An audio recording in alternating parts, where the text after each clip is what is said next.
Cok bakal itu ternyata setelah diteliti oleh ahli dari Jepang, cok bakal itu memancarkan energi dalam sekian radius, sekian kilometer. Ternyata ilmu Jawa, ajaran Jawa sangat high logic. Bahasan kita tadi malah menjadi testimoni yang dari ceritanya Mas Puji tadi. Dan kita sangat berharap ya bagi yang mulai tercerahkan, jangan kita memanggil sukma sembarangan, apalagi sukma leluhur gitu loh. Tapi lebih baik kita komunikasi, seperti yang disampaikan Mas Anton tadi, komunikasi. Bagaimana sukma sejatinya Puji Waluyo, sukma sejatinya Sutrimo, sukma sejatinya Anton, belajar untuk mampu manter sak sodolanang, belajar komunikasi dengan sukma sejatinya leluhur kita.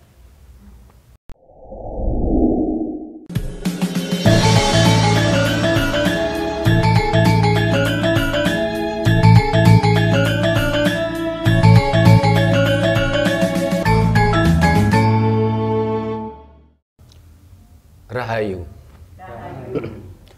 Para pemirsa Raket Prasojo TV channel yang kami hormati, kita berjumpa kembali dalam kegiatan Yayasan Raket Prasojo, Lembaga Pengkajian, Pelestarian, dan Pengembangan Budaya Nusantara. Nah, para pemirsa yang saya hormati, tadi pagi waktu saya ke bengkel, karena kebetulan kita kemarin dari lereng Semeru itu pulang itu mobil kita rewel. Tahu-tahu indikator aki ini menyala sepanjang perjalanan, sehingga kita pulang dari Semeru itu walaupun kondisi gelap kita terpaksa tidak berani menyalakan lampu. Takut kalau tekor akinya dan mobil mogok di jalan. Sehingga esok harinya saya pergi ke bengkel dinamo. Ternyata kita memang perlu servis dinamo isi. Ketika saya sedang di bengkel dinamo, saya dihubungi salah satu ya keluarga, ya orang dekat dari tokoh seniman Malang Raya, tokoh seniman yang cukup kondang, cukup banyak dikenal orang, yaitu Suwargi Bapak Yongki Irawan. Kita komunikasi, lah beliaunya ini bercerita kepada saya, katanya semasa hidupnya Pak Yongki ini menjelang meninggal ini nyari saya, nakok nih Sutrimo. Nampaknya ada sesuatu yang mau disampaikan ke saya.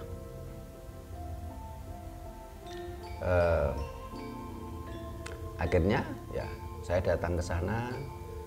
Setelah itu saya nyekar ke pesarian beliau di daerah Sukun. Saya menjadi teringat ya, saya kenal beliau itu tahun 2000-an ketika Suwargi Pak Yongki itu semasa hidupnya tinggal di gedung Dewan Kesenian Kota Malang. Ya, kita menjadi akrab. Apalagi ya Pak Yongki ini memang keahliannya guru tari. Tetapi selain guru tari, beliaunya ini juga ahli dalam semacam ilmu memanggil sukma dengan membuat kesenian namanya Nyai Putut. Bahkan beliau membuat buku judulnya Nyai Putut. Tadi saya sempat diperlihatkan buku beliau yang kerjasama dengan MNC. Mudah-mudahan buku beliau ini cukup laris di pasaran ya, sehingga masyarakat menjadi tahu tentang bagaimana kesenian Nyai Putut. Nah, ketika kita bicara Nyai Putut ini, dan juga Mbah Yongki ini juga merupakan seniman tari, seniman Nyai Putut tadi, dan juga seniman semacam bantengan, jaranan ya. Nah, waktu diskusi dengan saya, karena di sisi lain orang-orang yang agamis atau orang-orang yang merasa agamis ini kan menyerang kesenian Nyai Putut, kesenian Jailangkung, kesenian jaranan, bantengan dengan memakai istilah-istilah agama yang itu katanya musyrik, syirik, ya, dan sebagainya. Sehingga pada waktu itu Pak Yongki ini juga cukup gelisah karena beliaunya sebagai pelaku seni tersebut. Akhirnya waktu itu saya mengatakan pada beliaunya, Pak Yongki, coba jelaskan pada mereka, ilmu ini adalah ketika bicara tentang Nyai Putut, tentang Jailangkung, ini adalah ilmu memanggil sukma. Dan itu asli ajaran leluhur kita. Kenapa? Karena di dalam ajaran Jawa, dalam budaya Jawa,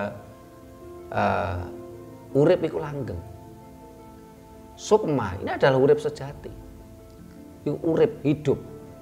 Hidup itu kekal. Urip itu kekal, urip itu langgeng. Yang tidak kekal ini adalah raga kita, raga manusia. Sehingga ketika hidup itu kekal, yang tidak kekal adalah raga kita. Ini selaras dengan konsep teknologi, konsep sains, ya, energi itu kekal. Yang tidak kekal adalah material yang ditempati energi. Tapi energi itu kekal. Dan ketika bicara tentang ilmu kesenian jaranan, bantengan, ebek dan sejenisnya, ini termasuk ilmu trans. Ilmu transcendental ini adalah ilmu trans. Kalau dalam istilah modernnya adalah ilmu trans. Trans itu bisa out, bisa in, bisa keluar, bisa masuk. Itu ilmu trans. Jadi ilmu trans ini terkait juga dengan pemanggilan sukma tadi, ketika orang kesenian dengan kesenian Nyai Putut, Jailangkung dan sebagainya. Dan ini ilmu asli, ilmu Nusantara. Akhirnya saya nyekar di pesarian beliau di Sukun. Ini ada kejadian aneh ini. Awalnya saya di sebelah kanan kuburannya beliau, pesariannya beliau, terus keluarga dekatnya tadi ini di sebelah kiri. Terus setelah saya selesai berdoa, saya mendoakan mudah-mudahan sukma sejati ini Mbah Yongki ini bisa manunggal, bisa kembali ke alam semesta, bisa kembali manunggal kepada sukma kawekas, Tuhan yang Maha Esa.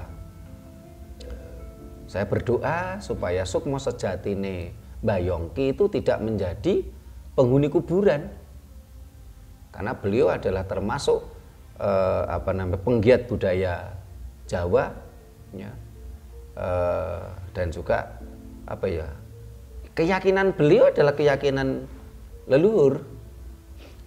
Sehingga kalau nggak salah sebelum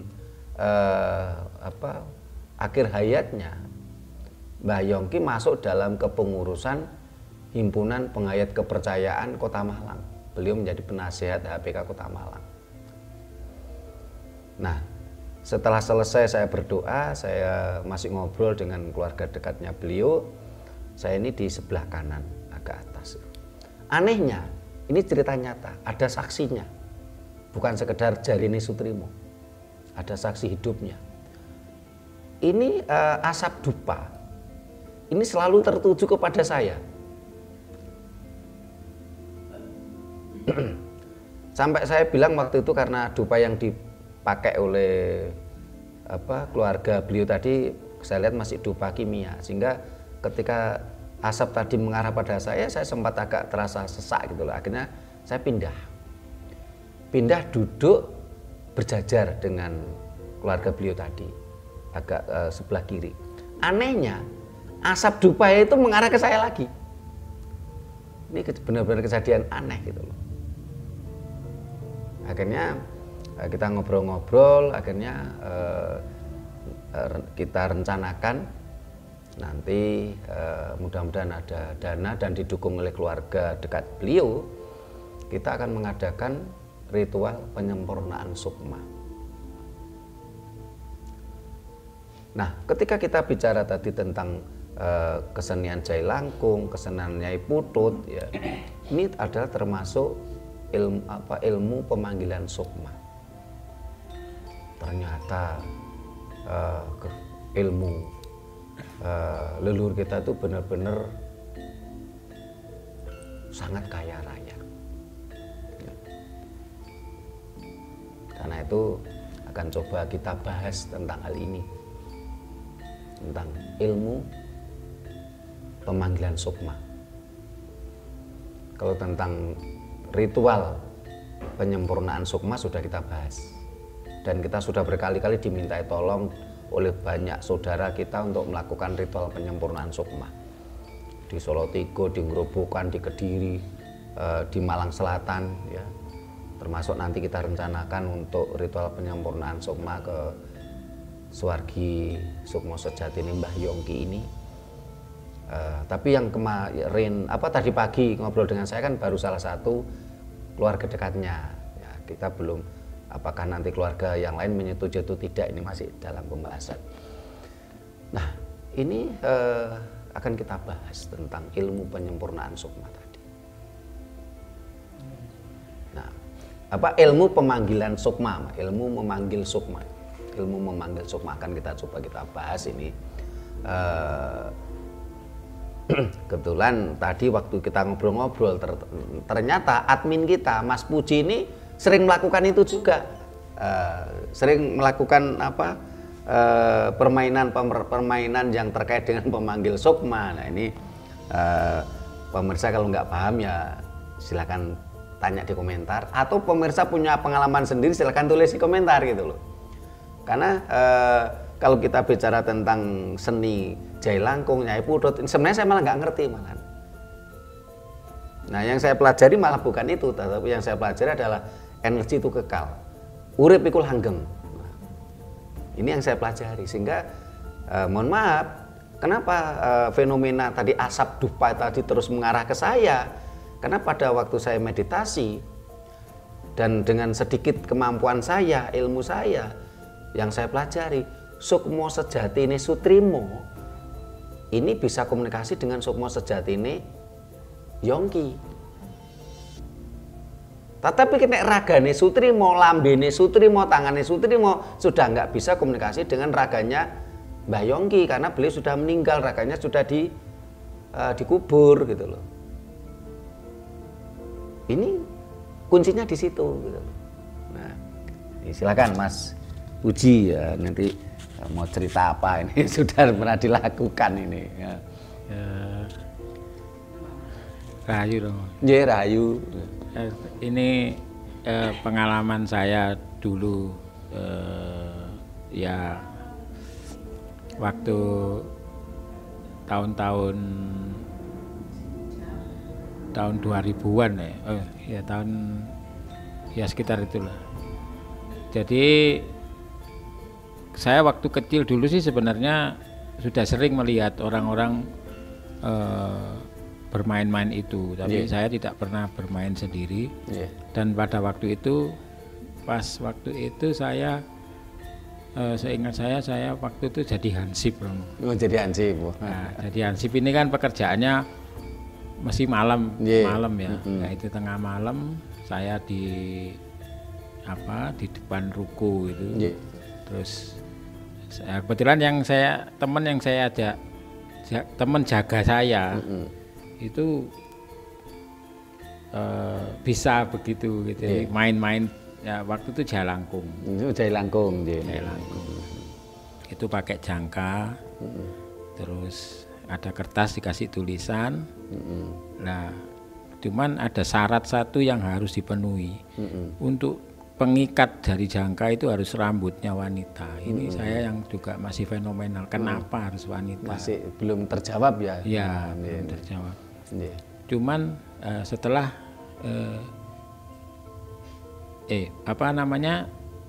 dan di situ terbukti kalau katanya orang-orang agamis ya, itu kan setan ya. Ya, setan. Ini menjadikan ini kegiatan yang musyrik, syirik. Ya. Cuman pada saat saya melakukan itu membuktikan bahwa di situ saya tanya namanya, dia bisa menyebutkan namanya. Bahkan saya tanya meninggalnya kamu itu kenapa? Dia bisa menunjukkan dengan cara itu tadi saya kasih huruf dan di situ dia akan menunjukkan hurufnya apa, nanti saya catat. Mana A, mana namanya Agus gitu ya. Dia nunjuk pertama A, saya tulis A, terus G, saya tulis G, terus U, terus S, akhirnya kan terbaca Agus gitu. Seperti itu. Wah, Jalangkung kenal Agus ini, banyak nama Agus ini. Jadi jangkanya itu bergerak sendiri menunjuk itu. Nah, setelah waktu itu saya masih tidak punya pikiran yang aneh-aneh atau gimana. Nah, setelah saya kumpul dengan Romo, dengan teman-teman yang lain dan belajar di YouTube lihat spiritual itu, ternyata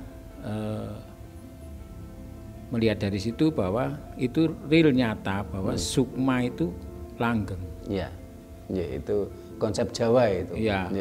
Jadi soalnya itu terbukti dia bisa menunjukkan namanya, terus asalnya, terus meninggalnya di mana, karena apa itu bisa dia. Ya itu pengalaman saya itu. Kalau soal yang Nyai Putut, ya itu waktu saya kecil mungkin itu masa mudanya Pak Yongki itu tadi gitu ya. Waktu itu Pak Yongki juga ikut. Waktu itu memang ikut di pemuda-pemuda di kampung itu. Karena satu kampung ya, Pak. Mas kampung. Puji sama Pak Yongki satu kampung. Satu RW kebetulan RW. Waktu itu. Saya SD masih itu. Jadi Pak Yongki sudah remaja ya. Jadi guru tari udah. Ya. Jadi buat Nyai Putut itu pakai kurungannya ayam itu, yang kurungan bentuknya ayam. Kayak bulat, bukan kurungan ayam, kandang ayam bukan, tapi kurungan ayam. Nah itu terus dikasih kepala dari sewur, kepala dari sewur ya. Nah terus dikasih gambar gambar dari batok, dikasih gambar-gambar kayak orang gitu. Nah, terus itu diikat. Nanti tidak tahu saya waktu itu yang orang-orang tidak tahu Pak Yongki atau apa. Itu kayak baca-baca doa gitu terus dikasih bakar-bakar kayak menyan mungkin waktu itu. Itu bergerak sendiri. Ya, ini siwurnya bergerak sendiri sama kurungannya ayam tadi ya. Kan itu kan menjadi satu tubuh kan. Jadi seperti perempuan dengan rok ya, misalnya kurungannya kan jadi seperti rok gitu ya. Ya cuman di situ kok yang dipanggil itu kalau Jalangkung tadi kan siapa yang datang saya tanya. Kalau yang ini itu kok selalu diberi nama Nyai Putut. Nyai Putut. Ini yang saya belum pernah tahu. Ini. Ya ini mungkin Romo bisa menjelaskan fenomena apa ini. Wah ini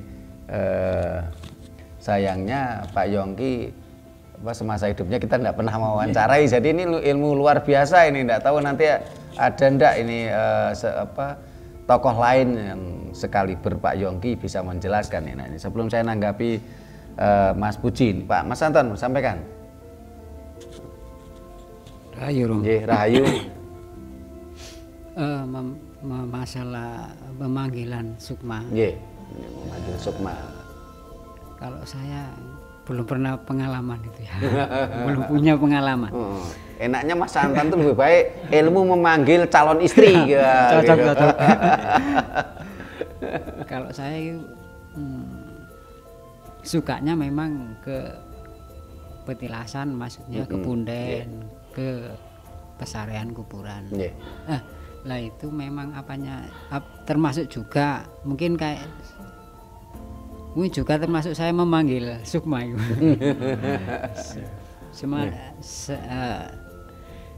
Kan sewaktu semeditasi kan saya punya pikiran untuk bisa ketemu, bisa berjumpa, kalau bisa bertatap muka. Tapi selama ini saya belum pernah bertatap muka yang saya kunjungi.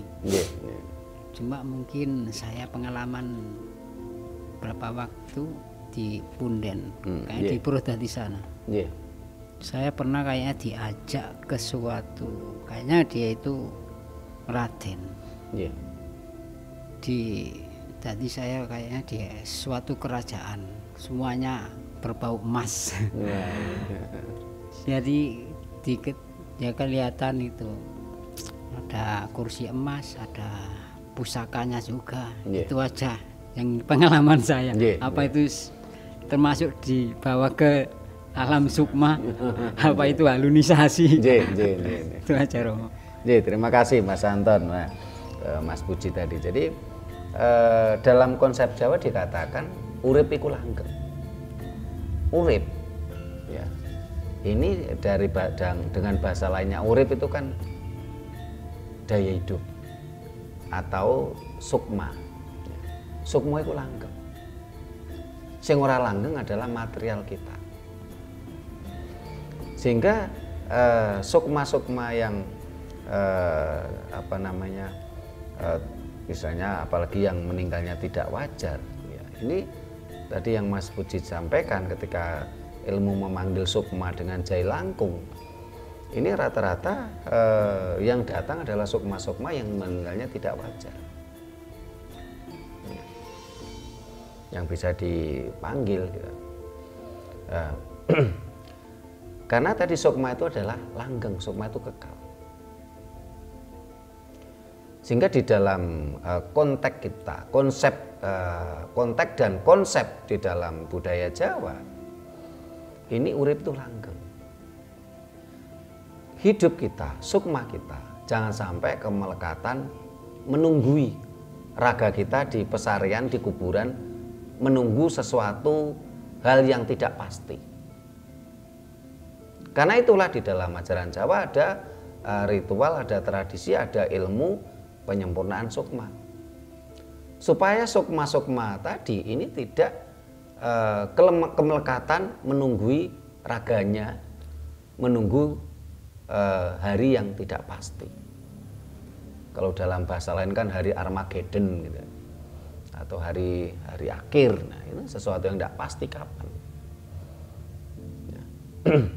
Sehingga tadi ya setiap ada istilahnya semacam ritual seni jai langkung, berarti yang datang tuh mesti sukma-sukma yang meninggalnya tidak wajar. Nah, karena itulah akhirnya tadi saya ceritakan, kita kepikiran, bahkan juga Pak Yongki ini adalah tokoh seniman cukup ternama di Malang Raya. Ya.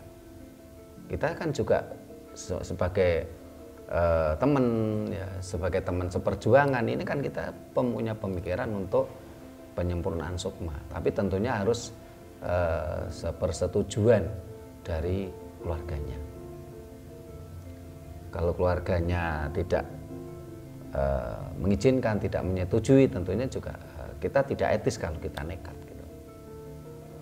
Nah, kenapa kok harus selalu pakai rambut perempuan? Nah, ini yang menjadi kita semua juga sebuah pertanyaan besar. Barang nanti pemirsa mau bisa bantu ini, karena saya harus tahu diri, saya tidak begitu paham tentang ilmu ini, tentang kesenian ini, kesenian jai langkung atau Nyai Putut gitu. Dan lembaga kita ini kan, organisasi kita kan lembaga pengkajian, pelestarian dan pengembangan budaya Nusantara. Kita bukan lembaga perdukunan, kita bukan lembaga halusinasi yang yang kita bahas itu yang berbau-bau halu. Kita lembaga kajian, sehingga kalau saya nggak tahu ya saya harus jujur nggak tahu gitu loh. Nah, barangkali suatu saat kita akan ketemu tokoh seperti Suwargi Bayong gitu, nanti kita wawancarai kenapa kok harus rambutnya rambut wanita, ya terus apa tadi yang tidak Mas Puji. Tapi kalau kok yang mudah dipanggil ini adalah sukma yang meninggalnya nggak wajar, itu jelas gitu. Karena sebenarnya mereka itu kan matinya kan mati terpaksa atau mati dipaksa gitu loh. Kalau kecelakaan itu kan mati terpaksa, kalau dibunuh itu kan mati dipaksa. Nah, sebenarnya kan mereka belum siap. Akhirnya ini mudah dipanggil karena mereka sangat kemelekatannya masih kuat terhadap raganya. Sehingga ketika dipanggil dengan seni Jai Langkung atau Nyai Putu tadi, mereka merasa mendapatkan raga baru gitu loh. Nah, karena memang sukma itu langgeng. Karena itu kita sangat prihatin ya dengan kita kemasukan kedatangan konsep dayoh yang dimana konsep tadi menggiring sukma-sukma sejati kita tuh kemelekatan terhadap raganya masing-masing, menunggu hari akhir, menunggu Armageddon. Sementara kapan Armageddon? Tidak ada kepastian. Kalau umpama ini kan sesuatu yang kita prihatin itu dengan konsep dayo yang seperti itu, yang saat ini bisa dibilang membuat bangsa ini mabuk, gitu. Kehilangan kesadarannya gitu loh. Sementara Armageddon kapan kita nggak ngerti, sesuatu yang nggak pasti dan sangat kemungkinan besar itu tidak akan datang Armageddon itu gitu loh. Karena kalau kita lihat fenomena alam, alam itu kan selalu memperbarui diri tuh. Jelas tidak mungkin tuh dari akhir tuh ada Armageddon. Kalau umpamanya benar-benar ada Armageddon, itu malah menandakan Tuhan nggak adil gitu loh. Kenapa nggak adil? Kok enak banget yang mati kemarin gitu loh. Kemarin mati sekarang Armageddon gitu loh. Kalau contoh Armageddonnya hari ini gitu loh. Kok enak yang mati kemarin? Habis mati terus Armageddon. Bagaimana yang mati 1000-an tahun yang lalu? Kan nggak adil gitu loh. Nah, sehingga dengan konsep ini ya memang inilah ilmu memanggil sukma, dan itu ada gitu loh. Nah, ketika bicara memanggil sukma ini kan tingkatannya sendiri-sendiri. Kalau kita bicara Jai Langkung ini memanggilannya lebih sederhana, sehingga syaratnya juga nggak aneh-aneh, lebih sederhana, lebih mudah gitu loh. Syaratnya nggak aneh-aneh. Yeah. Ya, ini saya tambahkan Yeah, ya. yeah. Saya rasa kalau nama Jai Langkung Yeah. sama nama Nyai Putut itu seakan-akan itu cuman apa ya, kayak bisa dikatakan itu pembuka apa portal ya. Yeah. Soalnya kalau sudah datang, sudah masuk, itu bisa kita tanya, ini siapa yang ini datang? siapa yang datang, namanya siapa? Ya. Ya. Dia matinya kecelakaan atau apa? Ya. Atau dibunuh? Ya. Ya, dan yang selama ini Romo sering cerita bahwa orang yang belum sempurna ya, itu menjadi penghuni kuburan. Nah, di sini di ilmu ini juga bisa memberikan bukti, memberikan fakta. Kenapa? Karena saya bilang begitu. Karena setelah selesai, kalau kita tidak bisa mengendalikan kita disuruh mengantarkan pulang. Dan salah satu yang ikut itu ini apa? Seperti kesurupan harus nganter kemana gitu ya? Kalau kesurupan enggak, tapi kayak kita diikuti terus. Diikuti terus ya. Ya, dan dari pengalaman teman-teman yang ada, selalu berakhirnya di kuburan. Berakhirnya di kuburan. Ya? Nah, itu artinya bahwa yang selama ini yang dipanggil tadi itu bahwa dia penghuni kuburan itu gitu nyata memang. Nyata. Berarti memang mereka di situ. Di situ gitu. Jadi penghuni kuburan gitu. Itu. Ya, ini kan suatu bukti bahwa ini tidak bohong gitu. Iya. Jadi, ini termasuk sebuah pembuktian testimoni yang Mas Puji sampaikan tadi. Yang saya tambahkan itu. Nih, terima kasih Mas Puji. Mas Puji ini pelaku gitu loh. Tapi Mas Puji nggak tahu rasa ilmunya. Nah, mudah-mudahan nanti kita ketemu yang ahli lah ya. Jadi orang yang nanti semoga kalau sudah keluar ini YouTube-nya nanti ada orang yang komentar mungkin menambahkan, saya lupa itu bacaannya memanggil itu gimana, lupa soal sudah lama. Mungkin ada yang komentar yang saya ingat cuman sedikit ya. Cuman awal itu Jalangkung di sini ada pestanya apa lanjutannya saya enggak tahu. Ya mungkin barangkali nanti ada dari apa? Ya, jadi bisa kita bisa nanti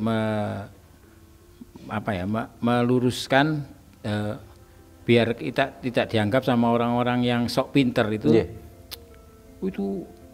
panggil setan itu gak bener, itu tidak boleh ya itu supaya ini bisa terbuka gitu.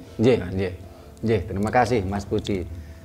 Kalau orang-orang agamis mengatakan itu memanggil setan, barangkali juga ada testimoninya. Mas Puji tadi waktu belum rekaman kan juga cerita. Karena ketika ritual tadi, ini yang untuk doa selalu bahasa asing, bahasa mereka. Kenapa kok tidak pakai bahasa Jawa? Karena bahasa Jawa tidak kenal setan. Setan itu bukan bahasa Jawa kok, tapi bahasa dari Timur Tengah kok. Itulah kenapa kalau memanggil itu biasanya pakai bahasa mereka, tidak pakai bahasa Jawa. Nah, ketika ilmu memanggil sukma itu tadi, kalau sukmanya itu sukma yang gentayangan tadi, karena dia matinya tidak sempurna ya, matinya dipaksa atau terpaksa, itu cenderung cara memanggilnya agak mudah dengan bahasa yang lebih relatif sederhana. Terus ubur rampenya syaratnya juga sederhana, tidak terlalu ribet kan misalnya, karena memang yang dipanggil juga sesuatu yang rendah gitu loh. Karena manusia ini di dunia ini kan memang kita beda dimensi ya. Dimensi manusia berbeda dengan dimensi alam lain, entitas lain gitu loh. Nah, tetapi ketika di atasnya lagi, ini kalau kita memanggil sukma syaratnya lebih berat lagi. Terus ketika itu ada namanya ilmu memanggil sukma, ada ilmu komunikasi sukma. Nah, saya menjadi teringat salah satu anggota kita, Suwargi Pak Misran. Beliau menguasai ilmu memanggil sukma. Cuman sayangnya setelah beliau meninggal, kita belum menemukan pewarisnya. Anak laki-lakinya saya tanya, katanya belum diajari oleh bapaknya, yang Suwargi Pak Misran ini. Yang pernah saya tahu ya, Pak Misran ini bisa, makanya kita minta tolong ya. Mohon maaf kalau ada paranormal ya, terus setelah bakar dupa meditasi, terus suaranya itu berganti jadi besar atau jadi kecil, ini kan mirip dalang. Semua orang kan bisa gitu loh. Atau beberapa waktu yang lalu ya, saya ini diundang oleh salah satu paguyuban. Katanya sih paguyuban Kejawen katanya. Tapi aneh karena dia memakai nama-nama yang berbau di di Alkitab gitu loh. Wah, saya diundang waktu itu. Mereka mengadakan kegiatan itu di puncak Gunung Katu. Akhirnya saya datang ke sana itu didampingi oleh kepala dusun Kami Tuwo Gunung Katu sama satu temen, sama Mas Saidar waktu itu. Nah, paguyuban ini katanya mau mendatangkan Ratu Tribuana Tunggadewi. Waktu itu Mas Puji ikut nggak waktu itu ya? Nggak ikut ya, karena udah cukup lama ya. Yang saya ingat betul waktu itu dengan Pak Kamito atau Pak Kasun Gunung Katu. Si kelompok ini katanya mau mendatangkan Ratu Tribuana Tunggadewi. Tapi anehnya di situ ketika terjadi ritual tadi, ada salah satu anggota mereka itu jumpalitan, mohon maaf seperti monyet ya, berjumpalitan gitu. Setelah itu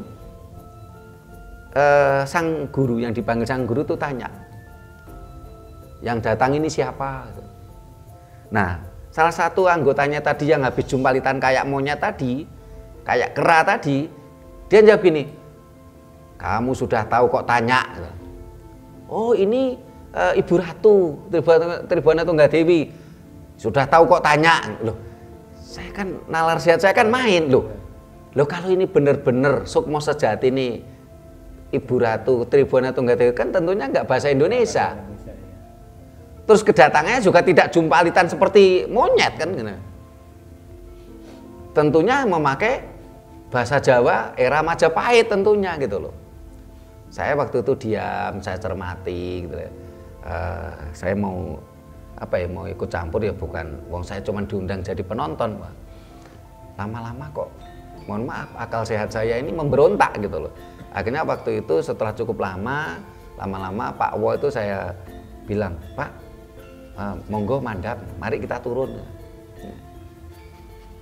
Nah ini kan dan waktu itu yang yang jumpalitan yang tadi, yang kesurupan tadi ini suaranya ya sama, terus karena dia anak muda tuh, tentunya dia taunya bahasa Indonesia gitu loh.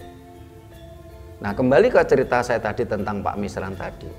Kalau banyak orang entah itu dukun paranormal setelah dia bakar dupa, terus setelah itu meditasi terus suaranya berganti jadi kecil atau jadi besar, ini kan mirip dalang.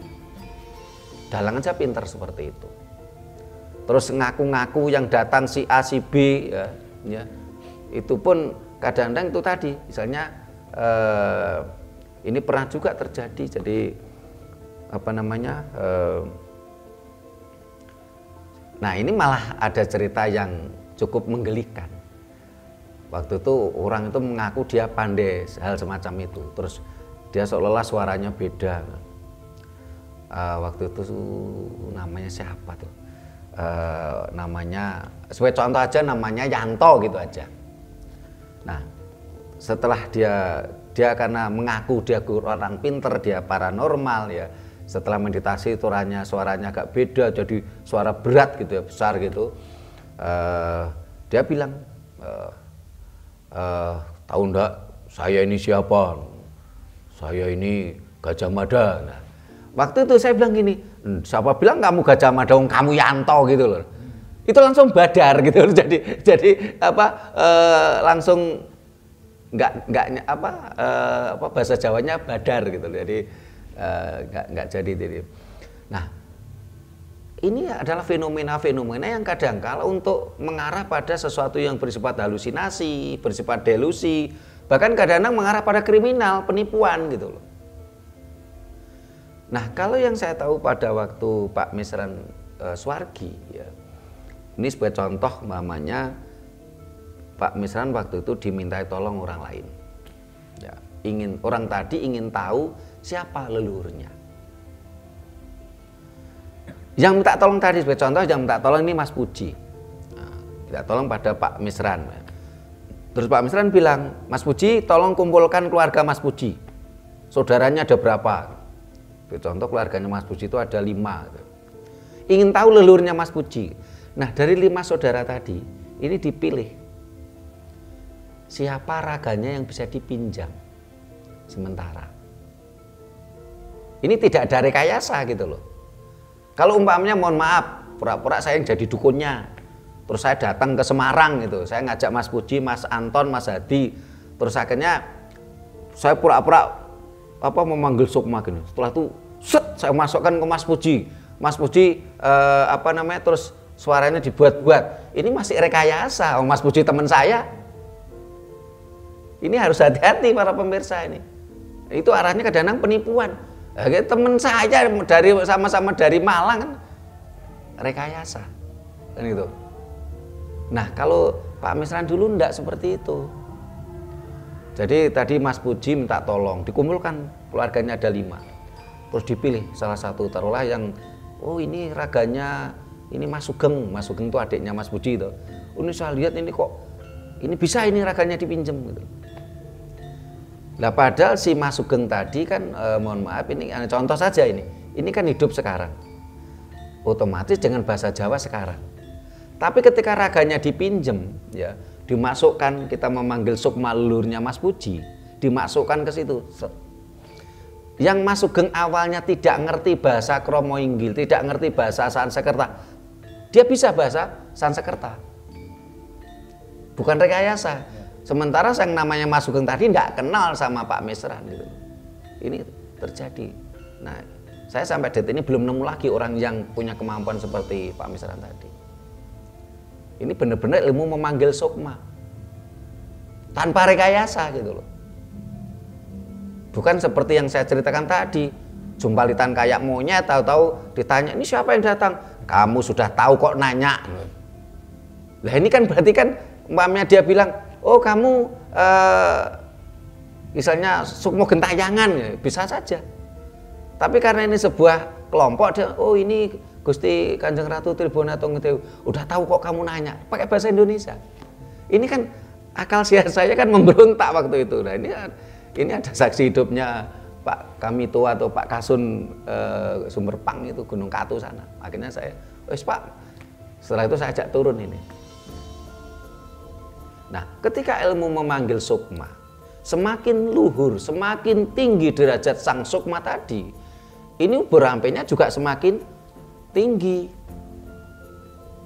Karena tidak mudah kita memanggil, karena gampangannya begini, mohon maaf gambarannya.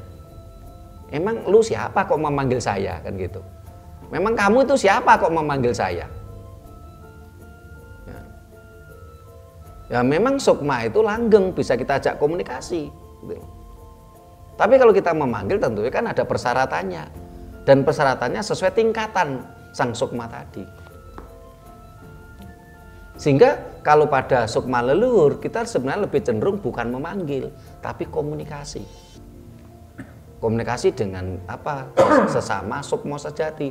Sehingga yang bisa komunikasi dengan kita ini dengan leluhur itu sukma sejati kita. Bukan mulutnya Sutrimo, bukan matanya Sutrimo, bukan tangannya Sutrimo, tapi sukma sejatinya Sutrimo yang bisa diolah, bisa diasah, bisa dilatih untuk komunikasi dengan sukma sejati leluhur. Karena sukma sejati itu langgeng, kekal. Yang tidak langgeng, yang bisa rusak adalah materialnya atau raga kita. Gitu. Sehingga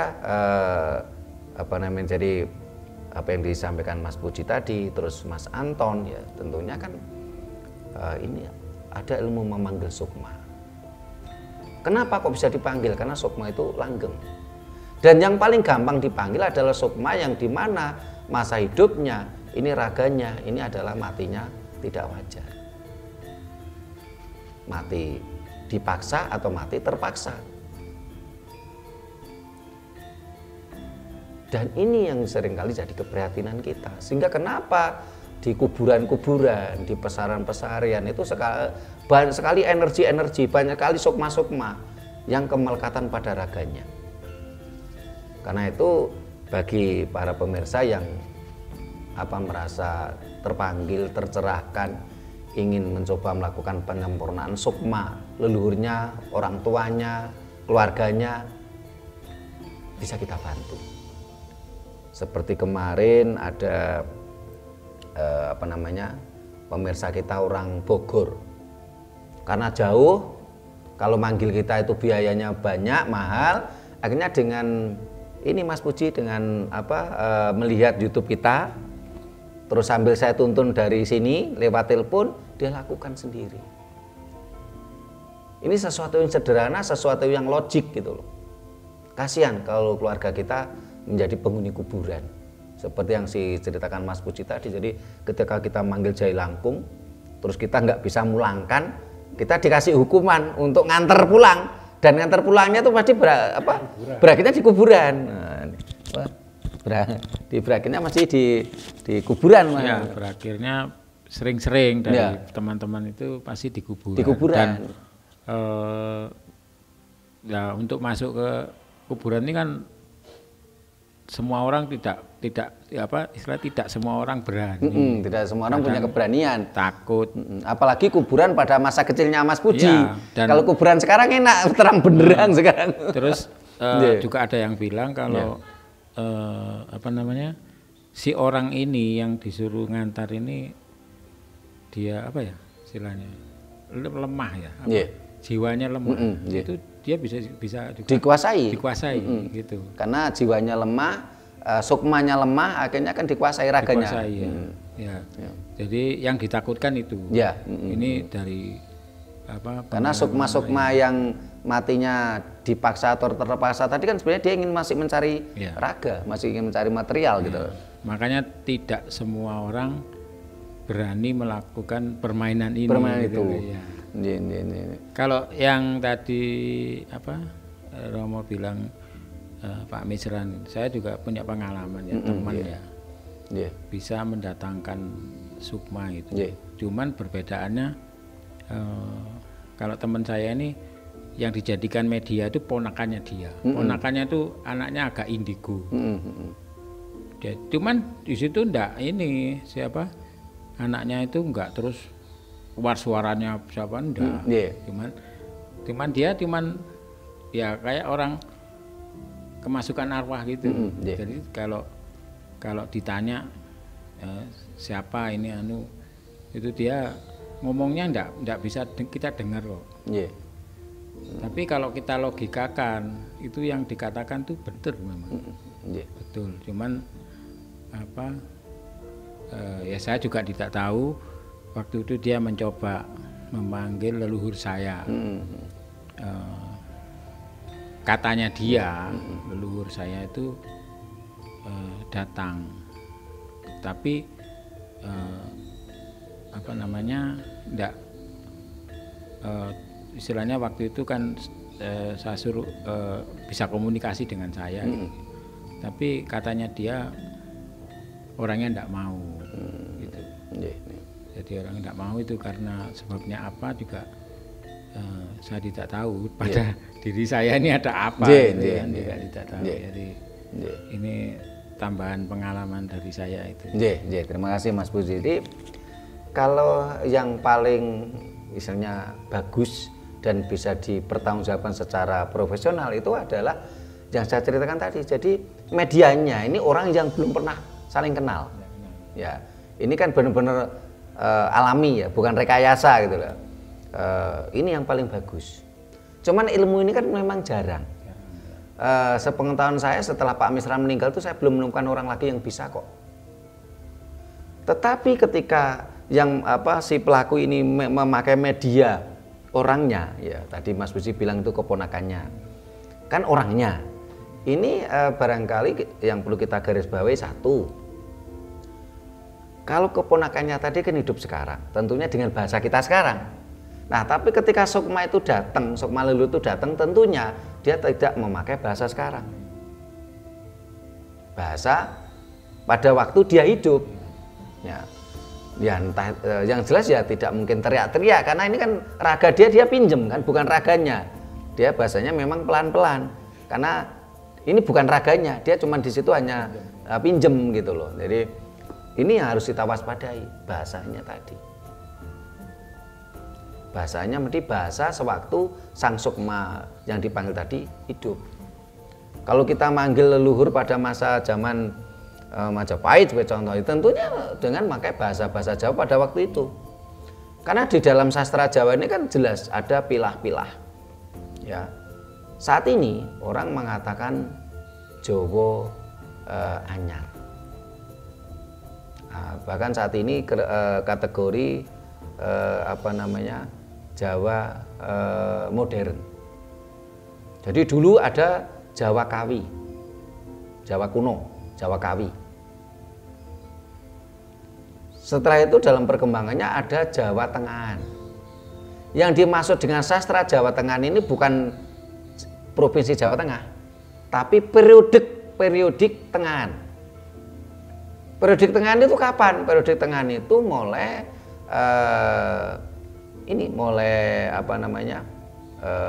Mataram sampai Majapahit. Mataram sampai Majapahit. Mataram Medangkamulan maksud saya ya. Setelah itu yang dimaksud dengan Jawa Anyar itu kapan? Periodik Jawa Anyar ini adalah setelah Mataram Panembahan Senopati sampai ya kemarin jelang Indonesia Merdeka. Baru akhir-akhir ini periodik namanya Jawa modern. Jadi ketika kita mempelajari periodik sastra Jawa kita menjadi tahu gitu loh. Sehingga ketika kita melihat fenomena seperti ini kita juga menjadi tahu ini bohong-bohongan ataukah beneran gitu loh. Kalau ada yang katanya ini memanggil Sukma leluhur pada masa kerajaan Singosari gitu.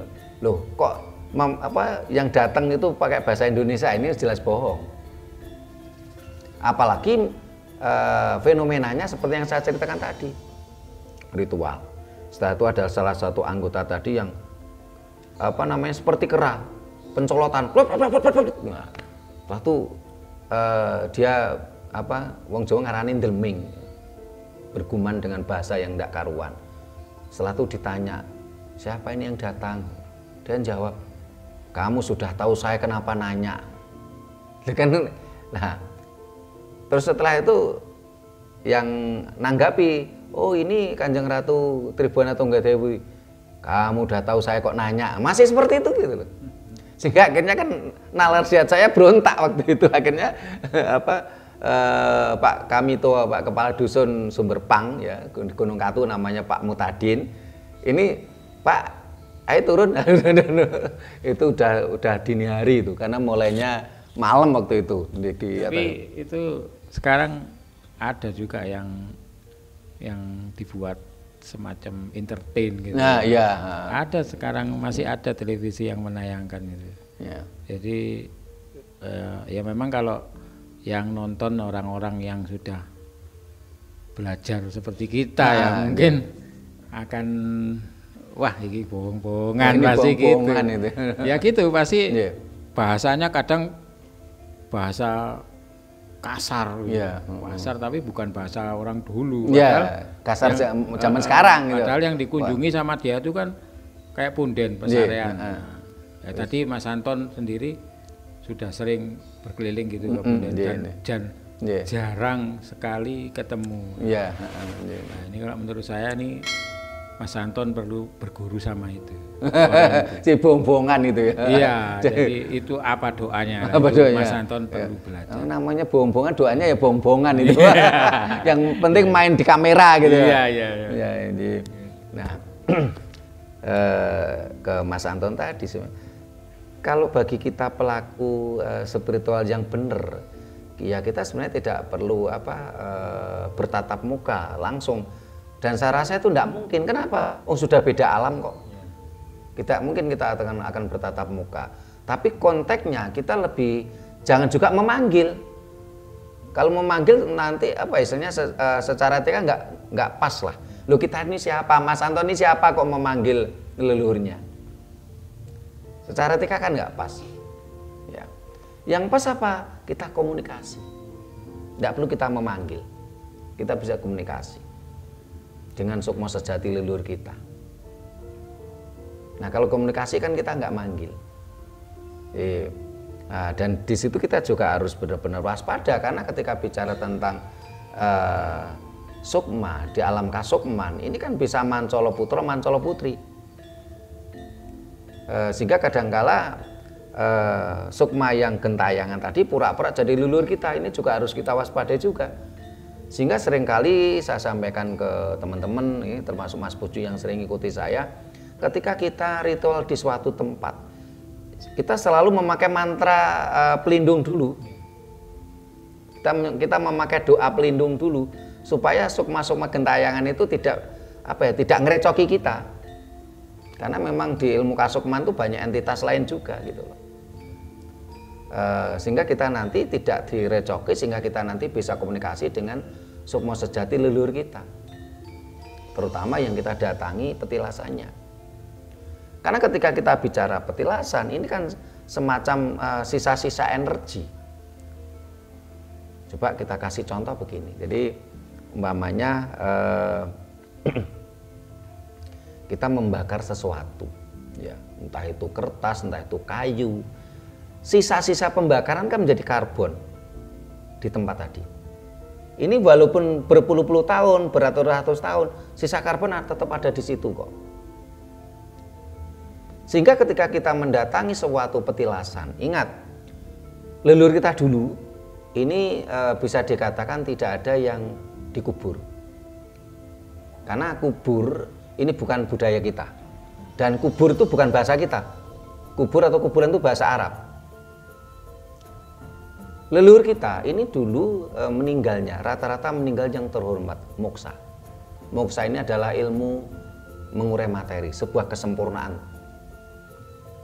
Orang Jawa mengatakan urip sampurno, mati sampurno.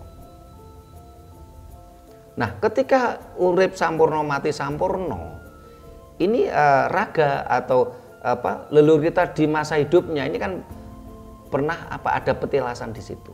Ini kan unsur karbon. Unsur karbon dari leluhur kita, sisa-sisa petilasan tadi. Nah, unsur karbon inilah bisa untuk menjadi media komunikasi antar energi.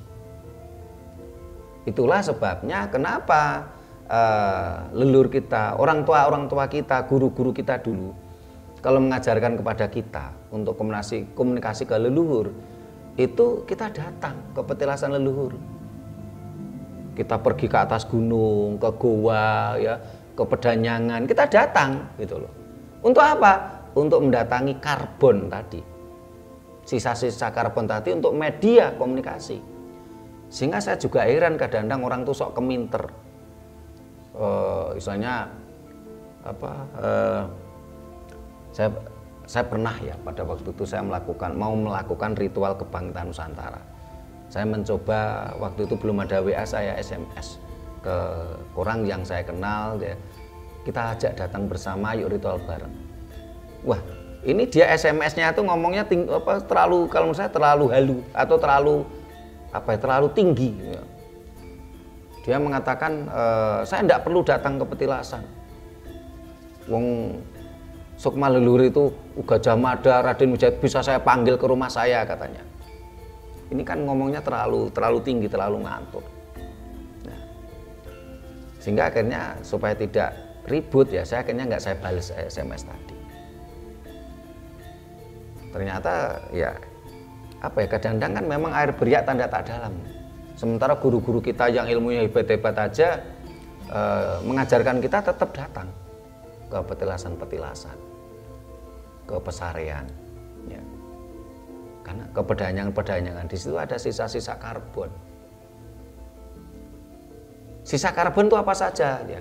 Sehingga di dalam budaya Jawa ada pesarean, ada pasarean. Ketika seorang tokoh besar pernah tidur, ya, di suatu tempat, setelah itu dia pergi. Ini kan dia meninggalkan energi di situ ketika dia tidur. Ini namanya energi karbon. Ini sangat logika sekali kok. Apalagi biasanya ya sang tokoh besar tadi dia tidur di situ. Nah setelah itu dia pergi, ini meninggalkan energi di situ dari tubuhnya, adalah sisa-sisa karbon. Nah ketika orang tidur kan tentunya kan dia ada sisa apa? Keringat. Ini kan pasti itu. Ini energi. Atau kadangkala sang tokoh tadi dia meninggalkan sebagian pakaiannya atau pusakanya di situ dan oleh masyarakat itu diagungkan. Karena itulah tokoh-tokoh besar leluhur kita ini kadangkala ini pasareannya kan ada di beberapa tempat. Karena memang pasarean, bukan pesarean.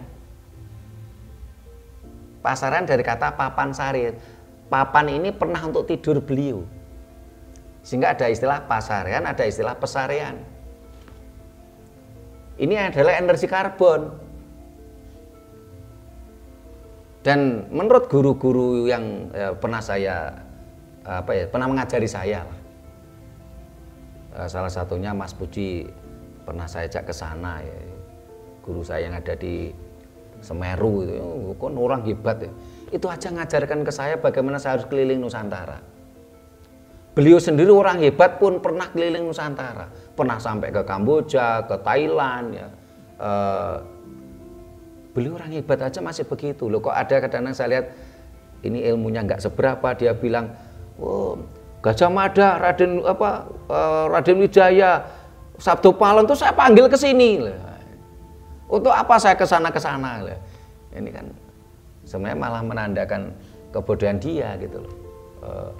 Atau barangkali itu tadi dia sebenarnya mau datang tapi tidak punya duit barangkali, tapi dia menutupi kelemahannya, bisa jadi seperti itu. Nah, inilah istilahnya ilmu memanggil sukma. Ketika kita memanggil sukma, yang dipanggil pun beragam. Ada yang dengan kesederhanaan, dengan Jai Langkung, Nyai Putut, ya. Terus ada yang syaratnya yang lebih rinci lagi ada, ya. Termasuk bagaimana dengan kayak cok bakal itu ternyata setelah diteliti oleh ahli dari Jepang, cok bakal itu memancarkan energi dalam sekian radius sekian kilometer. Ternyata ilmu Jawa, ajaran Jawa sangat high logic. Bahasan kita tadi malah menjadi testimoni yang dari ceritanya Mas Puji tadi, ya.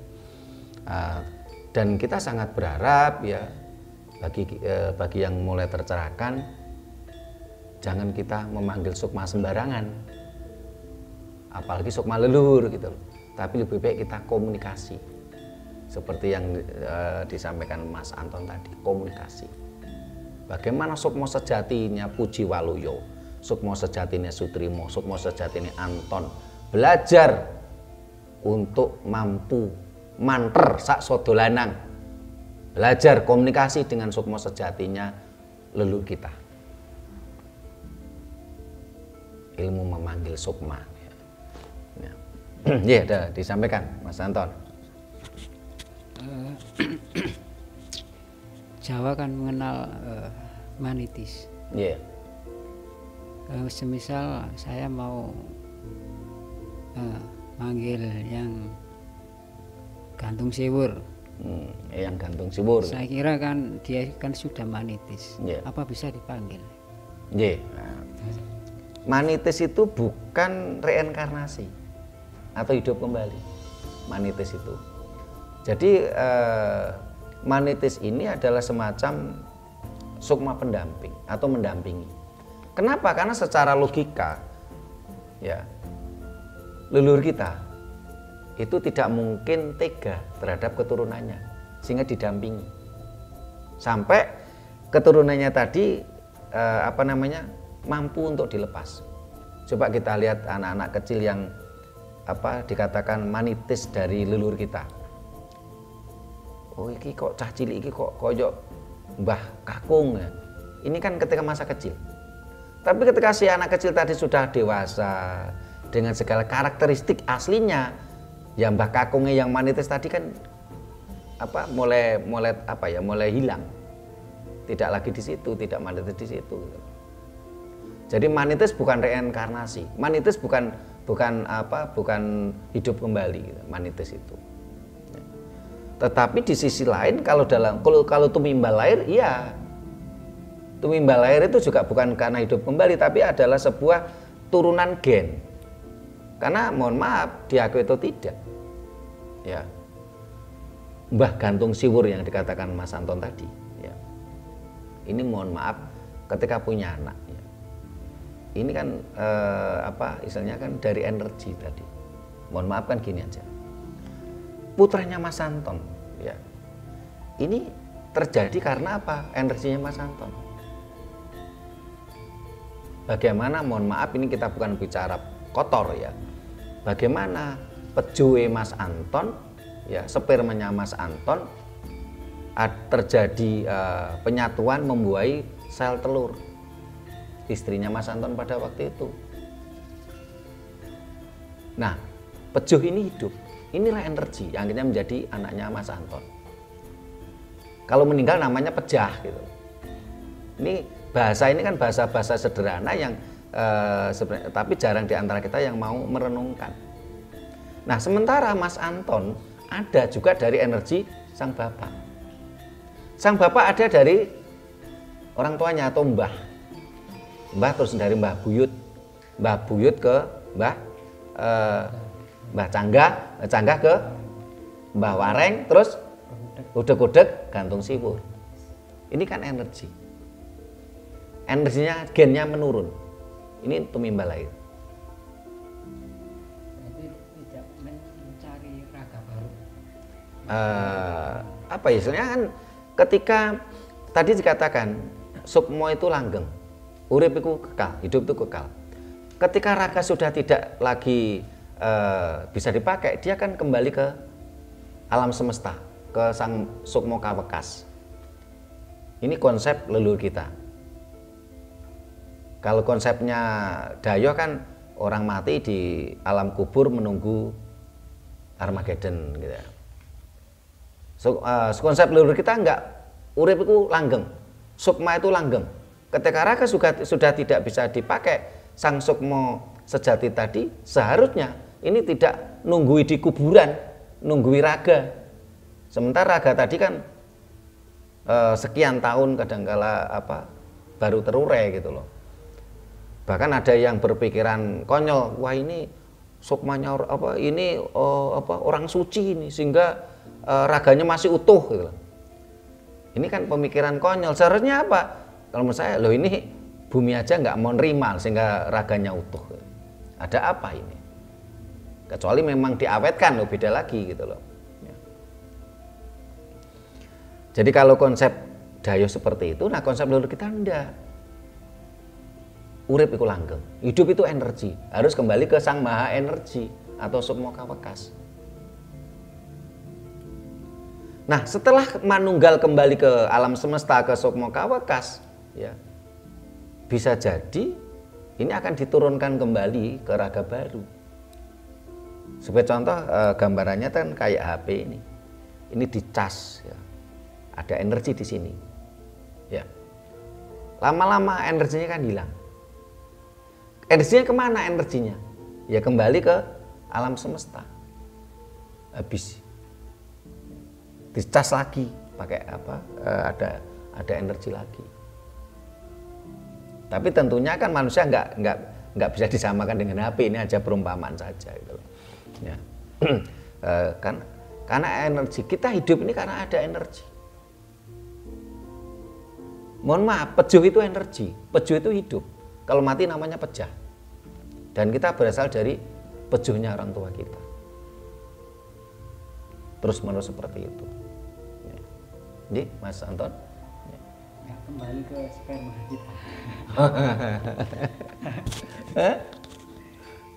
Setelah mati kita bisa kembali ke kita maksudnya bersel satu kan itu sperma itu. Kembali ke situ kita. Ya. Sperma atau pejuh ini kan zat hidup. Ya ini berasal dari sari-sari kehidupan. Salah satu sari-sari kehidupan adalah sari-sari makanan. Sehingga ini saya pernah baca tulisan medis cukup menarik ini. Jadi kalau orang itu habis makan apa gitu ya, makanan apa gitu, itu mohon maaf, sperma kita itu ya berasal dari seperti makanan yang kita makan tadi. Jadi ini adalah sebuah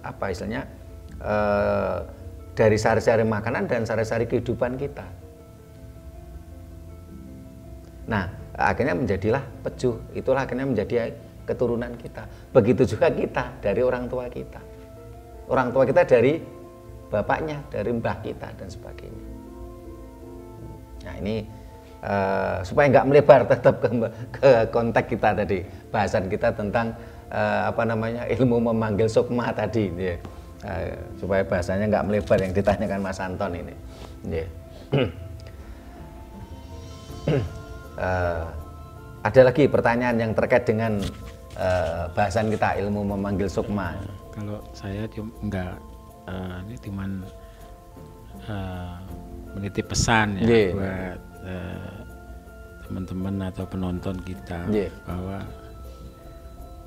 belajar ilmu-ilmu yang seperti ini itu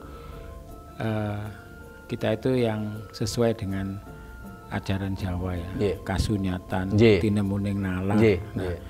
Ini yang kita bahas tadi itu kan banyak yang menunjukkan kasunyatan dan tinemuning nalar. Jadi saya ingatkan untuk saudara-saudara kita jangan terus cuman percaya dengan katanya dan halu itu. Itu cuman itu saja pesan. Ya, memang kadang-kadang beragam manusia ya, sehingga orang-orang yang selalu memakai nalar sehat ya tentunya akan senang dengan channel kita gitu loh.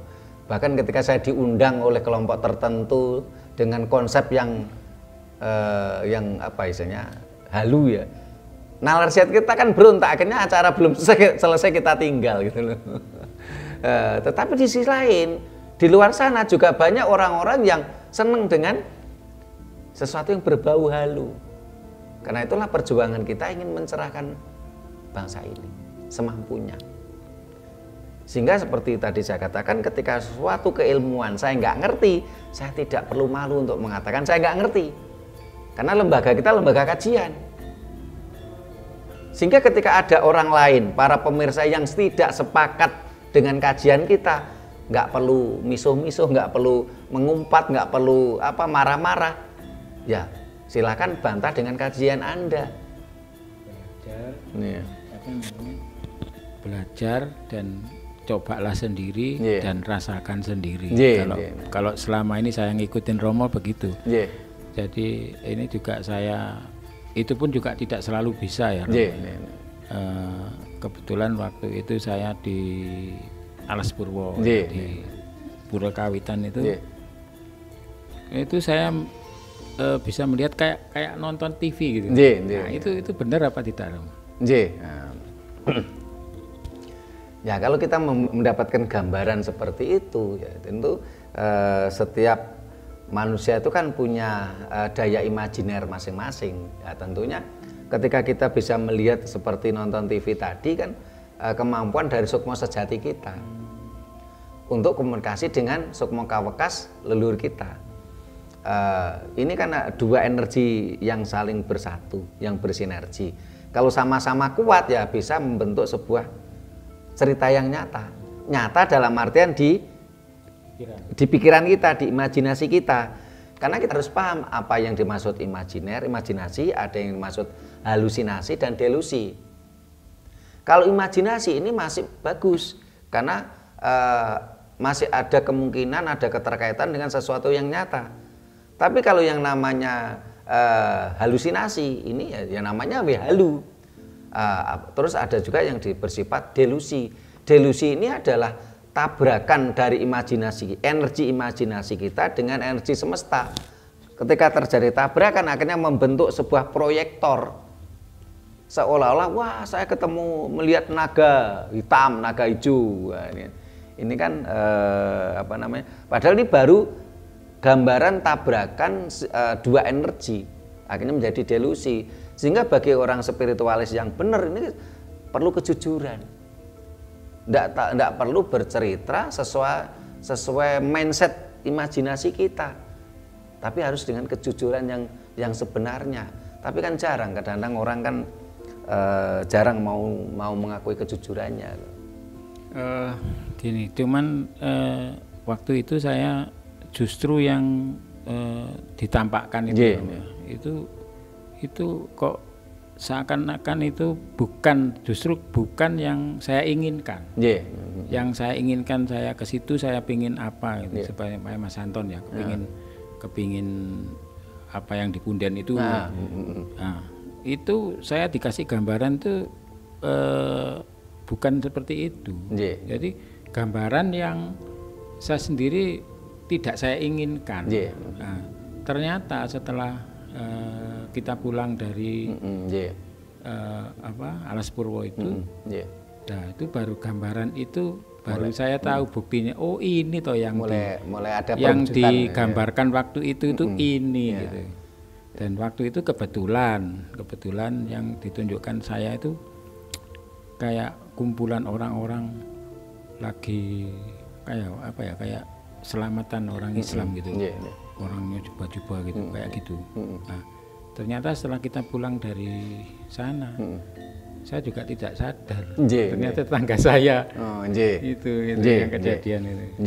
Ya benar tadi Mas Puji. Jadi ketika sukma sejatinya Mas Puji itu sudah mulai terasa mampu bersinergi dengan energi semesta, akhirnya kan dapat petunjuk.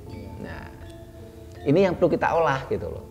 Karena yang jelas ini kan bagaimana sukma sejati kita ini bisa komunikasi dengan energi semesta, setelah itu juga bisa bersinergi dengan energi di atasnya, yaitu sukma kawekas gitu.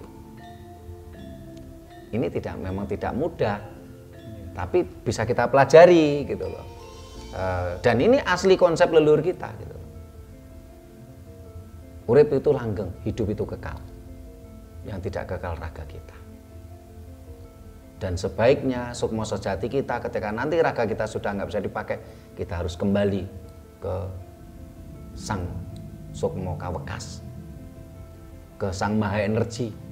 Jangan sampai kita kemelekatan terhadap raga kita dan kita menjadi penunggu kuburan.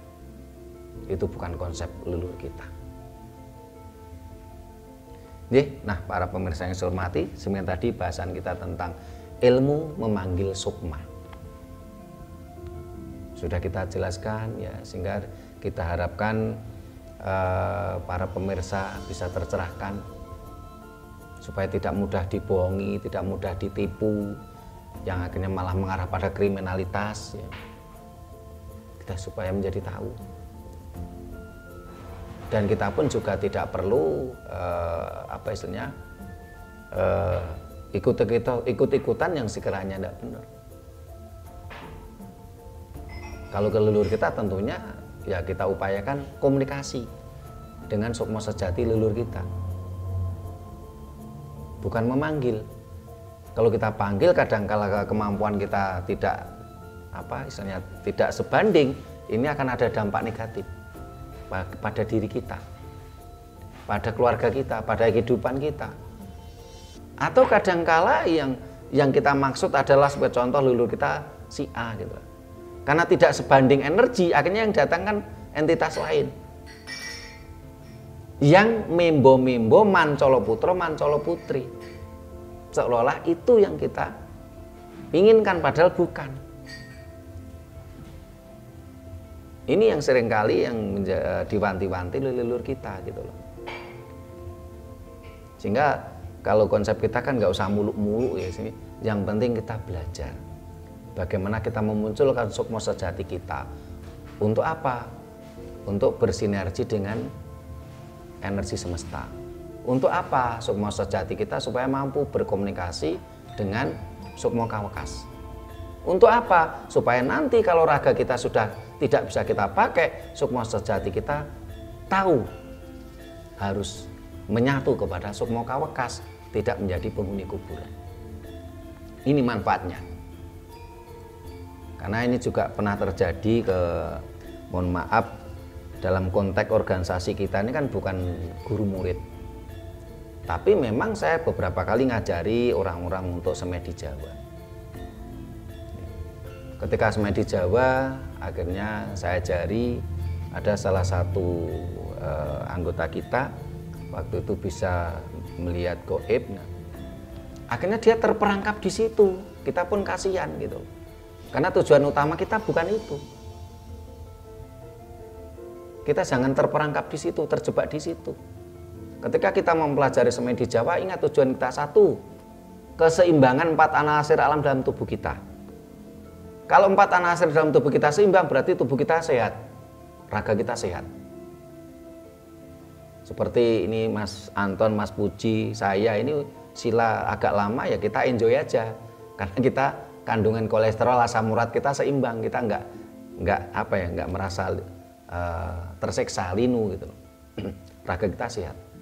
Yang kedua, bagaimana energi sukma sejati kita mampu bersinergi dengan energi semesta, minimal di sekitar kita dalam radius tertentu. Yang ketiga, bagaimana kita mampu berkomunikasi dengan sukma sejati leluhur kita. Yang keempat, bagaimana sukma sejati kita mampu berkomunikasi dengan sukma kawakas. Sukma kawakas itu adalah Tuhan semesta. Sukma kawakas adalah sukma sing tanpa kawitan, tanpa wekasan. Yang kelima adalah puncak ilmu ini adalah bagaimana nanti ketika raga kita sudah tidak bisa dipakai, sukma sejati kita kembali ke sukma kawakas. Tidak menjadi kemelekatan penghuni kuburan menunggu raga kita. Inilah konteks tentang ilmu bahasan kita memanggil sukma. Dan ini adalah bagiannya. Mudah-mudahan mampu memberikan pencerahan pada kita semua. Bila mana ada kata-kata kami yang kurang berkenan, tata krama kami yang kurang memadai, kami mohon maaf. Terima kasih. Sampai jumpa di kegiatan kita lainnya. Rahayu.